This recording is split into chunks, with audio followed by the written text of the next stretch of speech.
Halo guys, ramai sekali soal tambang nikel di Raja Ampat nih. Tiba-tiba semua orang kaget, terkesima, terkejut gitu. Seolah-olah tambang ini muncul tadi malam dari dalam bumi gitu ya.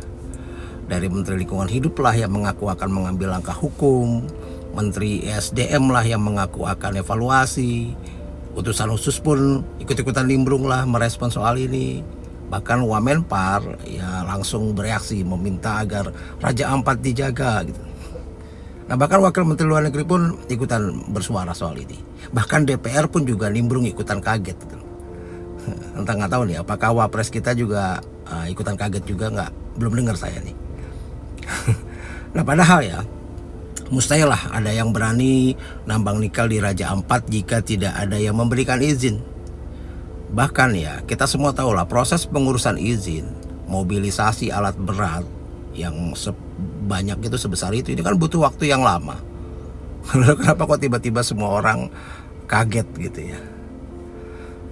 Ya saya rasa ya reaksi kaget dari para menteri dan pejabat-pejabat atas keberadaan tambang nikel di Raja Ampat ini ya apa ya sangat terlihat pura-pura tidak tahu. Ini kan menunjukkan justru malah banyak sekali pertanyaan serius ya terkait tata kelola perizinan pertambangan di Indonesia. Jadi proses perizinan tambang di Indonesia ini yang kita tahu ya selama ini kan memang rentan korupsi, tumpang tindih kewenangan, dan yang minim lah soal transparansi, sehingga celah penyalahgunaan wewenang sangat terbuka lebar.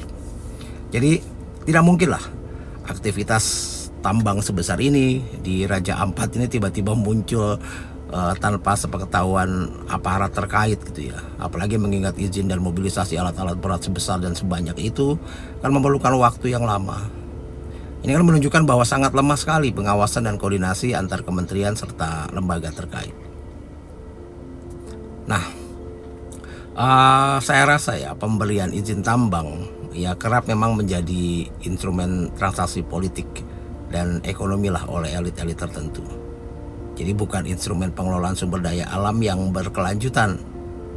Ya, contoh terbaru misalnya inilah soal kontroversi kemarin nih, pemberian izin kepada ormas keagamaan yang bertentangan dengan undang-undang Minerba. Dan ini kan berpotensi memicu konflik sosial dan menimbulkan praktek tambang yang tidak profesional ya, serta tentunya rawan akan kerusakan lingkungan. Nah, bicara soal respon mendadak dari para menteri dan pejabat ini yang seolah-olah baru mengetahui aktivitas tambang di Raja Ampat ini kan ya sangat-sangat terkesan memang pura-pura tidak tahu lah, belagak pilon lah kalau kita bilang ya. Dan ini mencederai kepercayaan publik. Jika pemerintah memang benar-benar serius menjaga kelestarian Raja Ampat ini, seharusnya memang ada pengawasan ketat dan transparansi sejak awal, bukan reaksi terburu-buru, overacting itu setelah isu mencuat ke publik. Nah, peraturan pemerintah terbaru yang memberikan prioritas izin kepada badan usaha milik ormas keagamaan, saya rasa justru memang menimbulkan kontradiksi lah dengan undang-undang Minerba dan berpotensi memperparah masalah tata kelola tambang. Ini memperlihatkan ya memang sangat lemah, maksudnya harmonisasi gitu, regulasi dan keberpihakan pada kepentingan elit gitu. Ini bukan pada kepentingan lingkungan dan masyarakat tentunya yang harusnya menjadi fokus utama. Nah, jadi ini berakibat bahwa dampak lingkungan dan sosial ya seolah-olah diabaikan. Seperti Raja Ampat inilah. Raja Ampat ini kan adalah kawasan dengan keanekaragaman hayati laut yang sangat tinggi dan memiliki nilai konservasi global. Aktivitas tambang nikel yang tidak diawasi ketat ini kan berpotensi menimbulkan kerusakan lingkungan yang parah dan konflik sosial dengan masyarakat adat. Tapi pemerintah terkesan lebih sibuk mengelola citra dan menutupi persoalan daripada mengambil langkah pencegahan yang tegas.